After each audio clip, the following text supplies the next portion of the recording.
उत्तर प्रदेश के मुख्यमंत्री योगी आदित्यनाथ ने बढ़ती आबादी पर लगाम लगाने की बात क्या कही। देश में महासंग्राम छिड़ गया। इस महासंग्राम में एक तरफ योगी आदित्यनाथ और बीजेपी दिखाई देते हैं, तो दूसरी तरफ असदुद्दीन ओवैसी, अखिलेश यादव और शफीकुर रहमान बग जैसे नेता। योगी आदित्यनाथ ने कहा कि जनसंख्या में असंतुलन को रोकना जरूरी है। उनका इशारा मुस्लिम समुदाय की तरफ था। आबादी पर महासंग्राम की रिपोर्ट देखने से पहले हम आपको आंखें खोलने वाले कुछ आंकड़े दिखाना चाहते हैं। आजादी के बाद भारत में पहली बार साल 1951 में जनगणना हुई थी। उस वक्त भारत की आबादी 30.5 करोड़ थी। इनमें 84.1% हिंदू थे, जो साल 2011 में घटकर 79.8% हो गए। साल 2011 में जब जनगणना हुई तो देश की आबादी 121 करोड़ थी। साल 1951 से 2011 तक यानी 60 सालों में हिंदुओं की जनसंख्या 4.3% घटी, लेकिन मुस्लिमों की आबादी 4.4% बढ़ गई। साल 1951 में देश में 9.8% मुस्लिम आबादी थी, जो साल 2011 में बढ़कर 14.2% हो गई। तो योगी आदित्यनाथ जनसंख्या वृद्धि में बढ़ती इसी मजहबी खाई की तरफ इशारा कर रहे थे। ये ताजा विवाद इसी वजह से शुरू हुआ।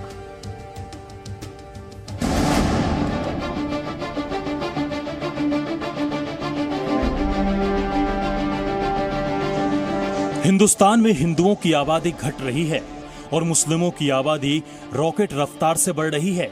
जनसंख्या वृद्धि का यह संतुलन वैसे तो सामाजिक मुद्दा होना चाहिए, लेकिन इस समय ये सबसे बड़ा सियासी मुद्दा बन चुका है। खासकर उत्तर प्रदेश के मुख्यमंत्री योगी आदित्यनाथ के बयान के बाद माहौल गर्म है।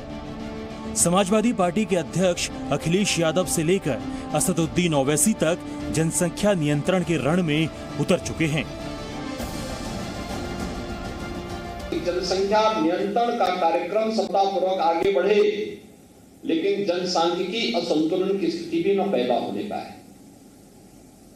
ऐसा नहीं कि किसी वर्ग की आबादी बढ़ने की स्पीड, उनका प्रतिशत ज्यादा हो और कुछ जो मूल निवासी हो उन लोगों की आबादी के स्थिरीकरण में, और यह एक चिंता का विषय है हर एक उस देश के लिए जहां पे जनसंख्या संतुलन की स्थिति पैदा होती है, जनसांख्यिकीय संतुलन की स्थिति पैदा होती है।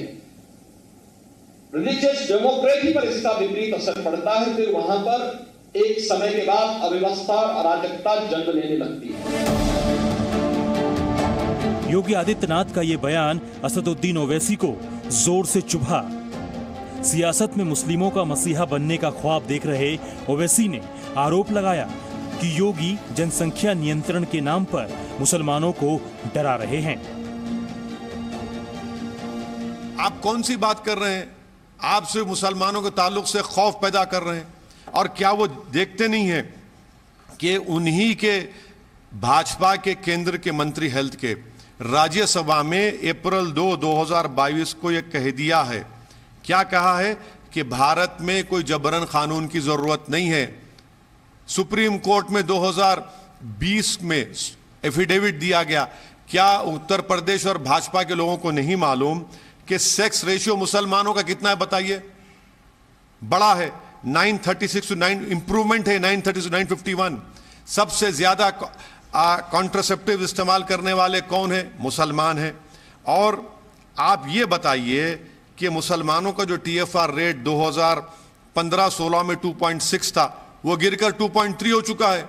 क्यों डर पैदा कर रहे हैं मुसलमानों के पॉपुलेशन के बारे में? आप TFR रेट गिर रहा है और भारत के मुसलमानों का पॉपुलेशन स्टेबलाइज हो जाएगा 2030 तक।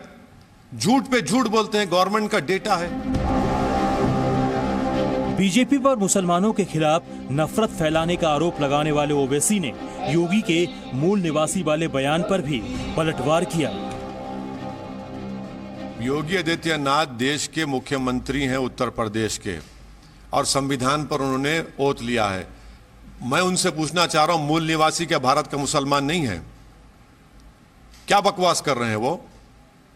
अगर देखा जाए टेक्निकली सच्चाई, तो मूल निवासी तो आदिवासी और द्रविडियन लोग हैं। ना ओवैसी मूल निवासी है, ना योगी आदित्यनाथ मूल निवासी हैं। क्या बोल रहे हैं मूल निवासी? ओवैसी को योगी की मूल निवासी वाली बात खटकी तो समाजवादी पार्टी को अराजकता वाली। समाजवादी पार्टी के अध्यक्ष अखिलेश यादव ने ट्वीट किया, अराजकता आबादी से नहीं लोकतांत्रिक मूल्यों की बर्बादी से उपजती है। और समाजवादी पार्टी की तरफ से कैमरे पर आकर बयान देने का काम किया सांसद शफीकुर रहमान बर्क ने। उन्होंने जनसंख्या वृद्धि का सारा दोष अल्लाह पर थोप दिया। जहाँ तक औलाद पैदा करने का ताल्लुक है, इसका ताल्लुक इंसान से यहाँ जाती तौर पर नहीं है, इसका भी अल्लाह से ताल्लुक है, अल्लाह ताला से। अल्लाह ताला जो बच्चा पैदा करता है उसके लिए उसका रिस्क साथ में भेजता है। समाजवादी पार्टी के सांसद शफीकुर रहमान बर्क के मुताबिक मुस्लिमों की आबादी अगर बढ़ रही है तो इसका ताल्लुक अल्लाह से है। बर्क के इस बयान पर बीजेपी नेता और यूपी के उप मुख्यमंत्री ब्रजेश पाठक ने क्या कहा, अब ये सुनिए। आप जानते हैं कि विपक्ष हताश है, हारा हुआ है, हाशिए पर है। उनका कोई नीति नहीं, कोई एजेंडा नहीं, वो केवल प्रश्न ऐसे लगाते हैं कि मीडिया में जाएं और कोई उनका सब्जेक्ट नहीं है। एक रिपोर्ट के मुताबिक साल 2001 से लेकर 2011 तक 10 लाख से कम आबादी वाले 157 जिलों में हिंदू आबादी 1.16% घटी और मुस्लिम आबादी 1.03% बढ़ी। इस तरह 30 से 40 लाख आबादी वाले जिलों में हिंदू आबादी 0.57% घट गई और मुस्लिम आबादी 0.81% बढ़ गई। 40 से 50 लाख आबादी वाले 35 जिलों में हिंदू आबादी 0.78% घटी और मुस्लिम आबादी 0.76% बढ़ी। वहीं 50 लाख से ज्यादा आबादी वाले 20 जिलों में हिंदू आबादी में 0.77% की गिरावट हुई और मुस्लिम आबादी 0.85% बढ़ गई। जनसंख्या उत्तर प्रदेश के लिए, देश के लिए चिंता का विषय है और हमारी सरकार अंतर्राष्ट्रीय जो जनसंख्या दिवस है उस अवसर पर आदरणीय मुख्यमंत्री जी ने अपना उद्बोधन में जो कहा है उस संदर्भ में कहा है कि जनसंख्या नियंत्रण करने के लिए हम सबको चिंता करनी चाहिए, उपाय अपनाने चाहिए और परिवार को सीमित रख के सभी बच्चों को बेहतर पढ़ाई, बेहतर खान पान के इंतजाम, बेहतर रहन सहन के इंतजाम देना चाहिए। हमारी सरकार लगातार लोगों के जीवन स्तर में बदलाव लाने का काम कर रही है। यह सच है कि देश जनसंख्या के मामले में दुनिया में तेजी से आगे बढ़ रहा है। यह भी सही है कि एक बड़ी संख्या ऐसी है जहां जनसंख्या वृद्धि को एक अपना महत्वपूर्ण लक्ष्य मानते हैं, लेकिन दूसरा मैं यह भी मानता हूं कि एक कोई न कोई सम्मानजनक रास्ता जो भी निकल सकता है उसको निकालने का सभी जो भी आचार्य हों, धर्माचार्य हों, धर्मगुरु हों, उन सबको बैठ करके निकालना चाहिए। मैं योगी आदित्यनाथ जी से औरों से पूछूंगा कि 77 में इमरजेंसी के समय कांग्रेस ने एक मुहिम चलाई थी जनसंख्या को कम करने की वृद्धि को रोकने की। आपने केवल क्योंकि राजनीति में आपको उस समय फायदा हुआ, इन सब दलों ने उसका विरोध किया और अगले पिछले 30 साल तक 80 से लेकर 2015-20 तक किसी ने चूं तक नहीं की जनसंख्या में। आज क्योंकि उसमें एक उनको धार्मिक एंगल दिखता है तो सडनली जनसंख्या की बात करने लगते हैं। आबादी पर छिड़े घमासान में कोई भी पार्टी चुप नहीं रहना चाहती। किसी को यह मुद्दा भड़काऊ लगता है तो किसी को देश की जरूरत। आज जरूरत है भारत में कड़ा कानून लाने का जनसंख्या नियंत्रण के लिए, जो हिंदू, मुसलमान, सिख, ईसाई, बौद्ध, जैन सभी पर समान रूप से लागू हो। जो ना माने, अगर जरूरत पड़े तो ऐसे लोगों का वोटिंग राइट भी समाप्त कर दे। जनसंख्या नियंत्रण के लिए जुबानी जंग देश हित में जायज नहीं है। अच्छा होता कि देश भर की सभी पार्टियां मिल बैठकर इस समस्या का समाधान ढूंढती। ऐसे जरूरी मुद्दे सिर्फ बार पलटवार और वोट बैंक के लिए नहीं उछाले जाने चाहिए, बल्कि देश हित में इसके लिए जरूरी कदम उठाने चाहिए। ब्यूरो रिपोर्ट, जी मीडिया।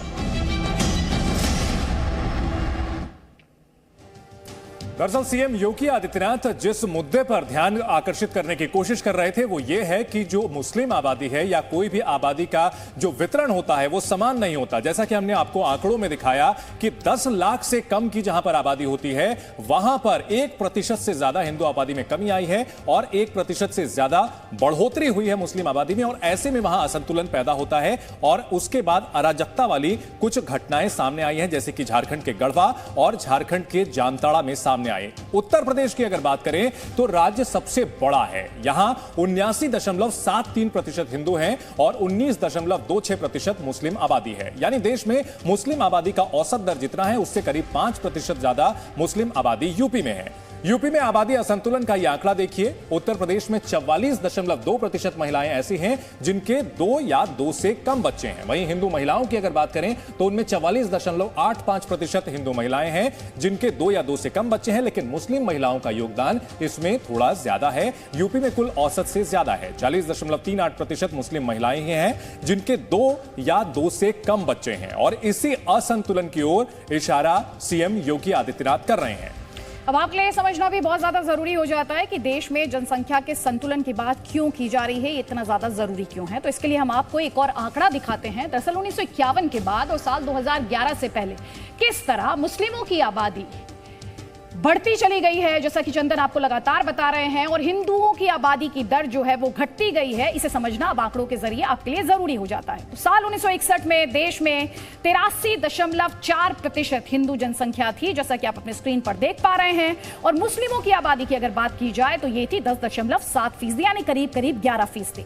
10 साल बाद अगर आप बात करेंगे साल 1971, तब हिंदुओं की आबादी आपके स्क्रीन पर 0.7 घटकर 82.7% हो गई। वहीं मुस्लिम आबादी की बात करें तो 0.5% का इसमें इजाफा हुआ। हिंदू आबादी घटी लेकिन मुस्लिम आबादी में इजाफा हुआ। 0.5% का ये इजाफा था और ये बढ़कर हो गई 11.2%। अब आपको समझना है कि इसके 20 साल बाद क्या हुआ। यानी साल 1991 में हिंदू आबादी 82% थी और मुस्लिम आबादी 12.1%।